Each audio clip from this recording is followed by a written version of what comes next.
But anyway, yeah, it's nice for you all to be out here, and the Crypticon folks are having me in. And it's always nice to come around and run into new friends and see old friends.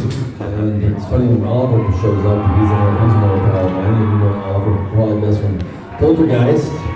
And then Felissa.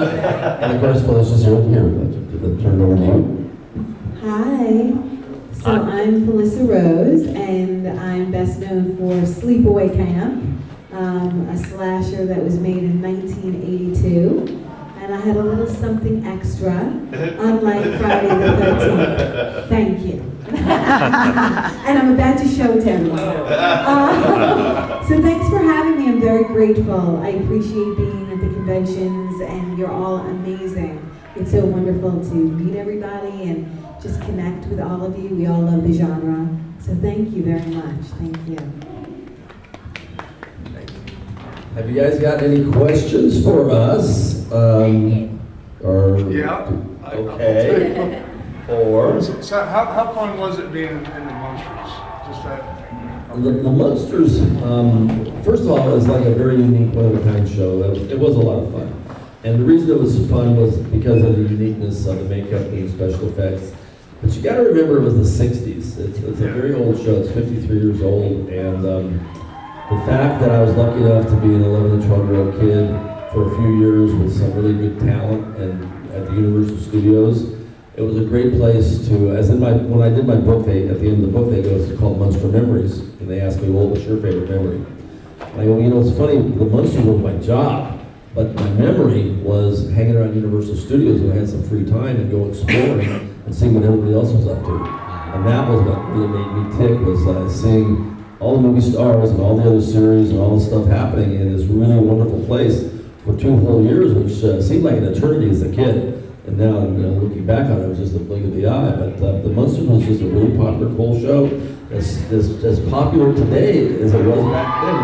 There's new kids and new generations watching it, so I just lucky to be part of something so cool. How gorgeous is Miss Munster? Woo! Miss Munster? Yeah, yes. Yvonne DiCarlo was the one. Actually, it's interesting you mentioned Yvonne DiCarlo because the original pilot had another kid and another woman named Joan Marshall playing a character named Phoebe. And they had a little guy named Happy Durman playing a very unhappy Eddie Munster character. So Yvonne doing TV was very unusual. Hey, there it is. Let's have her all around.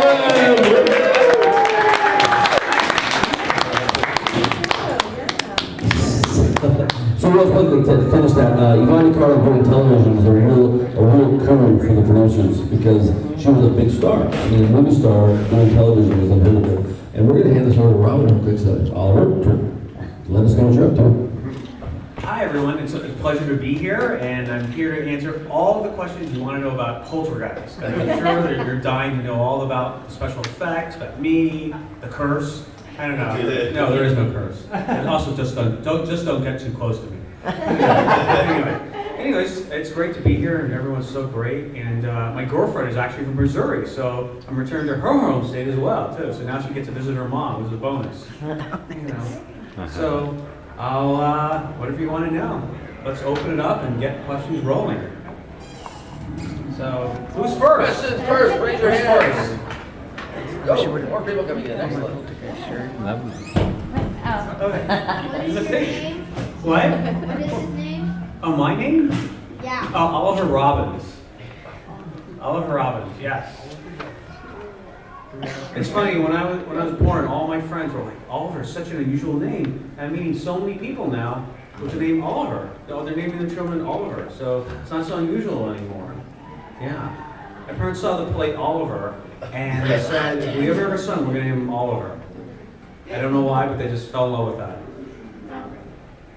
Hand up. So did any of the scenes creep you out as a little kid being there filming them, or you were just like, oh, I'm acting in this as play? Well, I was, going back, I was scared of everything in that movie to begin with. When I auditioned for the film, they kept it top secret since it was a Spielberg film, and they said, okay, what are you afraid of? And I said, basically a laundry list of everything that was in the movie. I said, I'm afraid of clowns, I'm afraid of just tree outside, I used to live in this haunted house. And I went on and on. I'm like, oh my God, he's the kid. So when they made the movie, everything was done, as they do. They shoot all the films completely out of order, and all the special effects were laid in afterwards. So, they didn't even know what we were looking at. And they had like crosses and things in the air, and we said, just stare, this is your point of view, this is what you're supposed to look at. And we asked, we said, what are we scared of? What are we looking at? And he said, we don't know yet, but it's the scariest thing you could possibly think of. so yeah, it was terrifying. I was actually scared. There were a lot of the jump scares I was actually scared of when I actually saw the film. Do you guys want to ask any questions about Carol? Do you know the guy from The Shining? Oh, Kid from The Shining. I wish he was here. I understand his wife got into a car accident and he couldn't attend. Danny. Yeah. He was a little boy in The Shining. And his wife was in a car accident. I wanted to meet him too. I love that movie. So we all know you from Sleepaway Camp, and but I'm also a fan of The Perfect House. What was one of your favorite scenes in that movie doing? In The Perfect House? Yeah. Well, The Perfect House it's a new movie I did a couple of years ago, and it was difficult. It was probably the hardest movie I've ever filmed because I play a mom, and I am a mom. I have 3 young kids, and in the film, my 2 kids are about to kill one another, and I'm tied up, and I have to witness this. So as you can imagine, you don't have to really act much. Just put yourself in that situation, and it was wonderful working with John Philbin. He's an incredible actor from the Return of the Living Dead and a number of films. And it was a great set, but it was very stressful playing the mom. So thank you for asking about that because, I only speak about Sleepaway Camp. But yes, that was a wonderful project. Thank you. Thanks, Emily. I can't believe I'm sitting between these two. Usually, thank you. This is marvelous. Thank you. I don't know how I got here, but I feel the same way sometimes too. Isn't that crazy? I feel so grateful and blessed that we got to do what we did. We got a hug. Yeah, I'm a hugger. Yeah. It's awesome. Come here, you. Stay away from her. Amazing. Wow. Well, I can think of one for you. With the ending of Sleepaway Camp, I don't want to give anything away if anybody hasn't seen it, but were you aware when they were filming it what the ending was going to be? Absolutely. I had So to you read knew. the script. Yeah. Okay. And I go, wow, that's going to be awesome. So yeah, it was fun and definitely shocking when we saw it on the big screen. It was like, wow, that was crazy. Yeah. But 1982, they pushed all the boundaries with that film. Yeah. Yeah, because that one, even as a kid, that caught me off guard watching. I'm like, oh, whoa. Because it's such a kind of almost like a lighthearted slasher movie until you get to that ending and you're just like, oh my God, how did we get here? But that would be another question though. Did you have any moments in it that you were shooting where you're just like, this is too much. I can't do this, or was it all? No, it was fun. It was more like meatballs than it was Friday the 13th. It was great fun, and like you said, up until the end, it was easygoing and light, and that was a nice shot, and it was. Forgive me for spoilers, but there was the boy who was playing me, and he had to drink a bottle of Jack to get into that, and he just cried himself and stood there with the mask. Oh. And it was like, all hell broke loose. He's the real star of the movie. So. Okay. But he hasn't shown himself. We don't know who it is. Anybody working the end of Sleepaway Camp. Yeah, it was crazy. Wow. All right. He's got the clown on his shirt. I know. Does anybody else have any Yeah, questions? Do either of you, either in the projects that you are involved in, or even on the other side as an audience member, is there a limit? Do you have something that is crossing the line for you when it comes to this genre?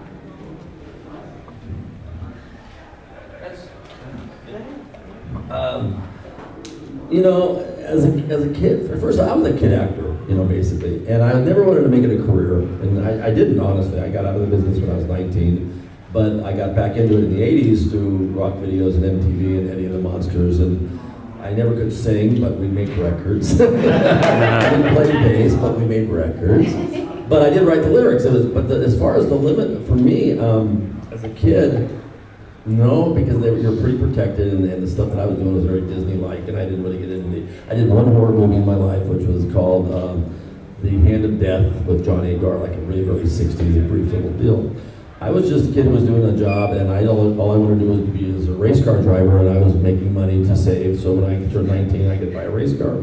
So I never really got into the pushing the limits, although I did do a movie in Brazil when I was 16 with no teacher, no parent down there, and they were doing a lot of things that wouldn't have flown in the States, like working all night and doing dangerous stunts, and the director really got away with a lot of stuff. So I guess I did do some things that were like, they cut a goat's head off in front of us unannounced for this condom play scene because he was supposed to be possessed by voodoo, and it's, they're doing these things for the shock value, and it works, but luckily it never was anything that was scarred me for life type of thing. And the Munsters was a pretty lighthearted little romp with monsters, so my connection with monsters was pretty comedic. Oh yeah, I mean, I really never had an issue with any terms of the limits for anything. I'm much like Butch. I stopped acting right around 16 years old, and everything that was really offered to me was really screened by my parents and my agent at the time. And they knew I was very sensitive to certain things. Like a lot of movies that were made, I had to turn down because I just knew I didn't have any nightmares from them. At least my mom knew that. So I just wasn't even offered that. So in terms of limits, they kind of screened everything for me. And my agent at the time read all the scripts and knew what I was going after and what I wanted to be in. And at that time in the 80s, there really weren't that many child actors. There was a whole gamut. You had Corey Haim and Feldman and all these guys that we used to see everyone in the auditions all the time. And we all were the kind of movies they were making at that time really weren't pushing, vicious limits, I think, at all. The genre was that, it was always fun, it was playful, it was the Spielberg era, and those are most of the movies that I basically try out for, that tonality those films had. So, yeah, that's it. Well, clearly I had no limits. Now, I would say today for me, and by all means, I think it's wonderful when actresses can get naked in front of the camera, but for me, that is definitely a limit. Again, I'm a mom, and it's probably more of how I feel about getting naked in front of a crew and a camera.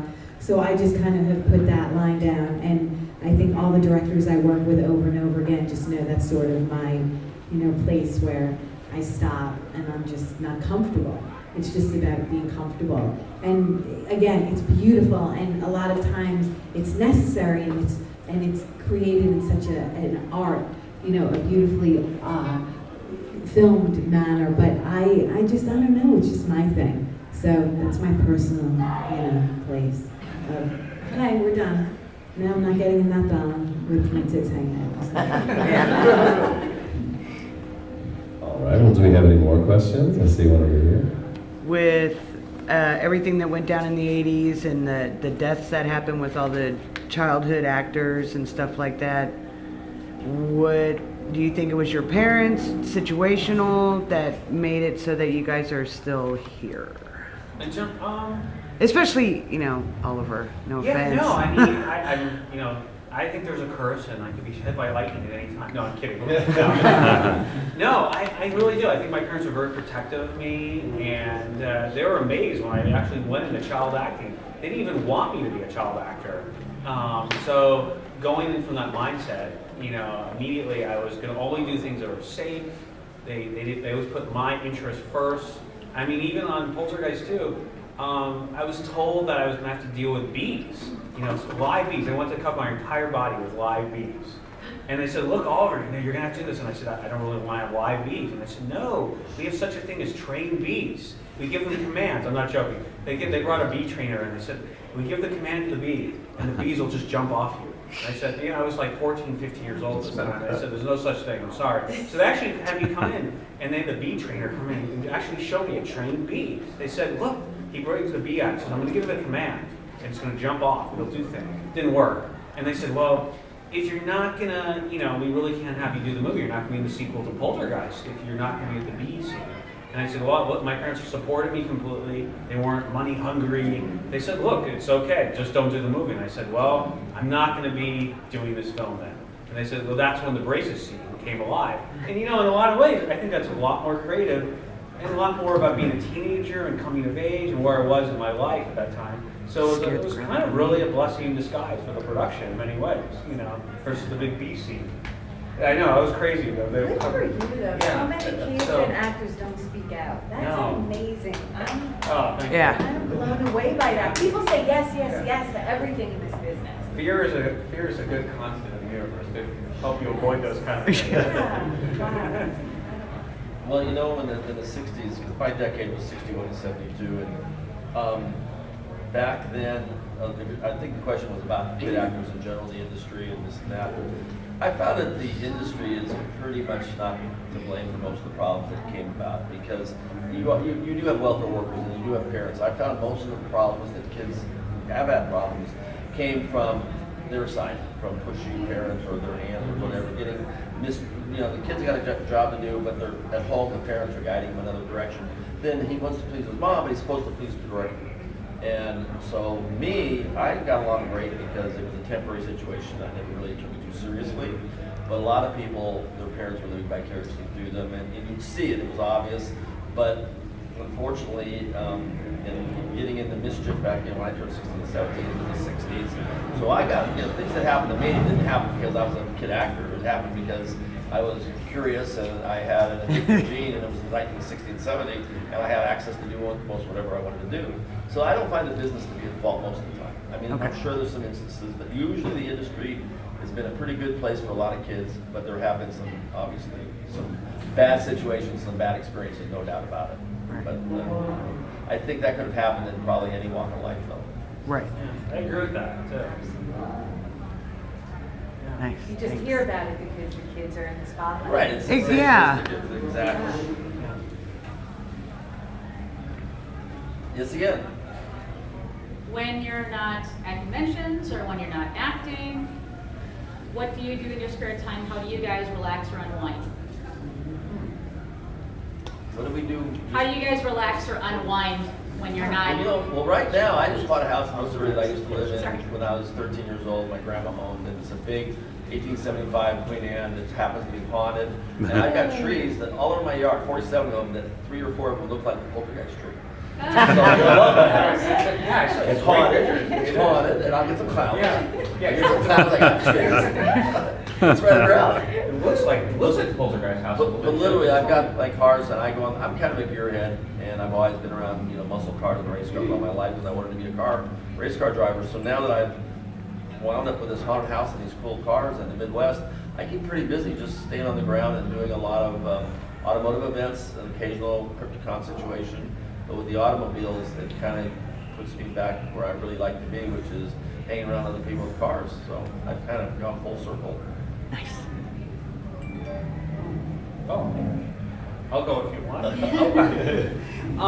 Yeah, I mean, I'm a filmmaker now too, so I might be acting in a film coming up very shortly, but when I'm not doing that, I'm just writing and coming up with ideas, and it's strange. In terms of relaxing, it's going to sound bizarre, but I discovered this thing called key tag making, and I started doing it as a hobby, where I make these pop culture vintage key tags, and they have everything from like Butch Patrick Paradise, so I did one for Poltergeist, and I just started. It's very meditative, believe it or not. You have this press, and you're just making them. Like, it allows me to really think, and it turned into this hobby where now it's kind of a cottage business, and we sell them in stores and online. But I really initially started making these key tags just to find a way where I could zone out, because filmmaking is so intensive and using all different parts of your brain. You just want to do something where you don't have to really think at all.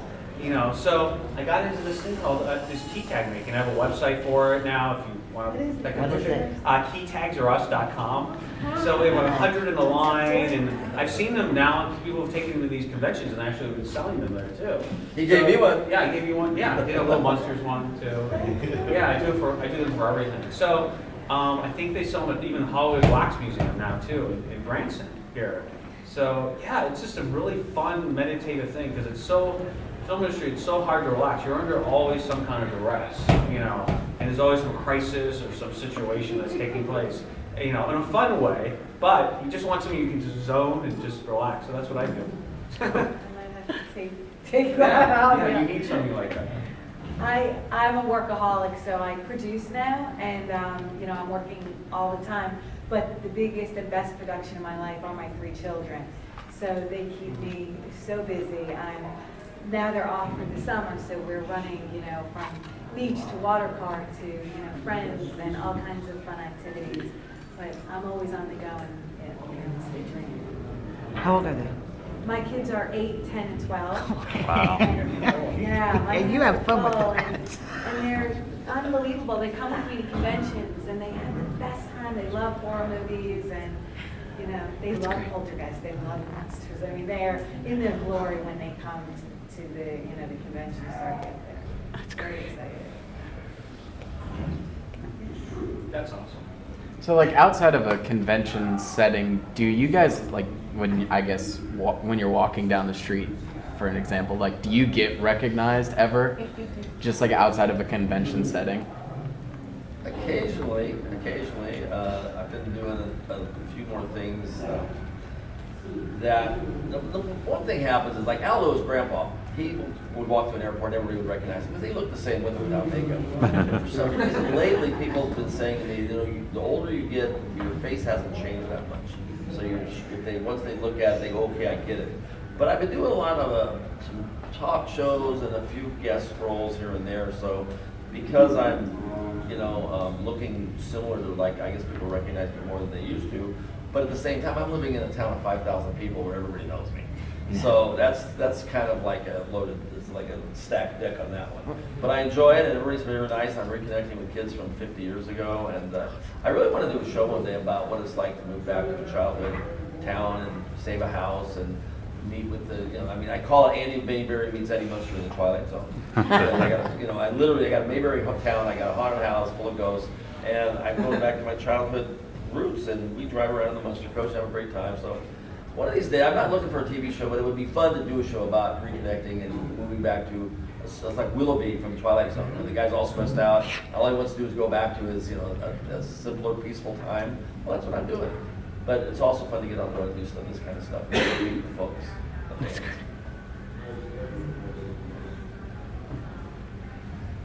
Yes. How would you feel about like a Munsters reboot? And if they were going to do one, who would you want to play you? Well, hearings on it. How would you feel if they did like a Munsters reboot? Like a remake of it? That it's pretty much, I think that's a dead issue, but they did Mockingbird Lane a few years ago. That was actually pretty well done with A-list, you know, we had Bryan Singer and Brian Fuller, A-list people, writers and directors. They spent $10 million on the production, and they brought in first-class, you know, first-rate actors, and it still didn't get picked up. So I'm pretty sure that's not going to happen again. Who would you want to play Eddie? Would I want to play Eddie? Yeah. They had this kid named Mason Cook playing Eddie, who was a Disney kid and done a lot of work, and he did a really good job. But I haven't really, I guess I would think about that, but at the time, Mason Cook would still be my choice.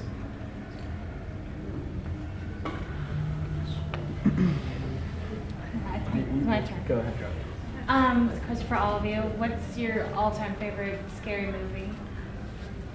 For me, I would say Exorcist. That movie is just, I'm still terrified of that film today. And I think it's because there's no CGI, it's all practical effects, it's laid out and slowly builds, slow burn too, which, you know, in terms of filmmaking today, you're really not allowed to do that anymore. You know, if you hit the beats very fast, you know, I think if you try to make Exorcist the way they did it, with Bill, you know, he did it at that time, I don't think you'd be really allowed, you know. Yeah. And as a filmmaker, I've written scripts where we have to get, you know, they break the film into different kinds of structure. I can't speak of it. They break it into a structure, and you have to hit your first beat, as they call it, you know, like 15, 20 minutes in. And if you watch Exorcist, really nothing really takes place, for the most part, for 30, 40 minutes into the film. You know, so for me, that's the scariest film. It's the most intense, and I can watch it again and again, and I'm scared every time. I feel like the 2 films that really terrified me were the original Texas Chainsaw Massacre and The Last House on the Left. And I think the 2 of them are probably similar in that they almost seem like documentary.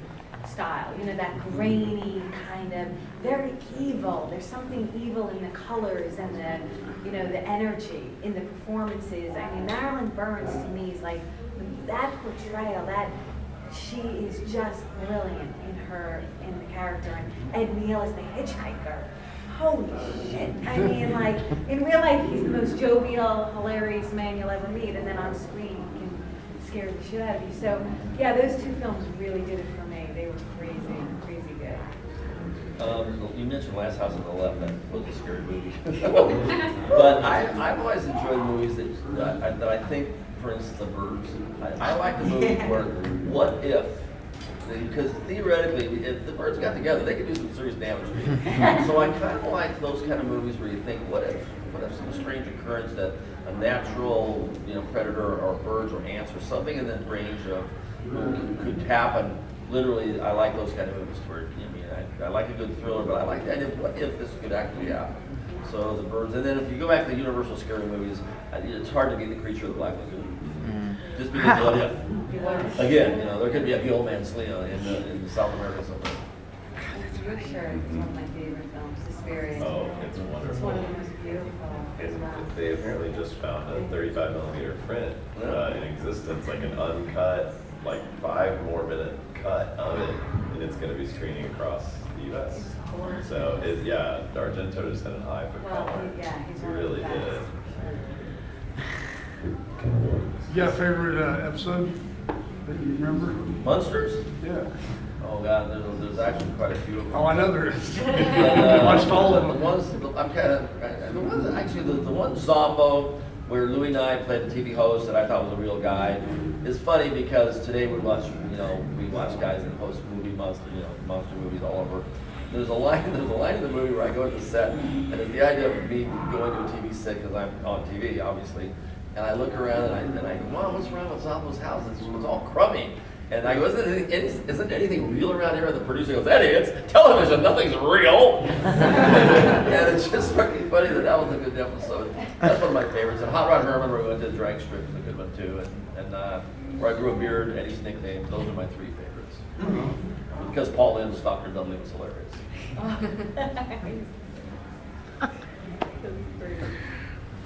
Any more questions out there? Me. Felissa, are you married to Darren Miller? I am married to Darren Miller. And is CKY still a band? CKY is a new band that he has called 96 Bitter Beans, his big song. So he just finished his latest album, and it's the best thing he's ever done. He's an amazing artist. He will never compromise. He's stubborn as shit. Greatest guy walking the planet. That's awesome.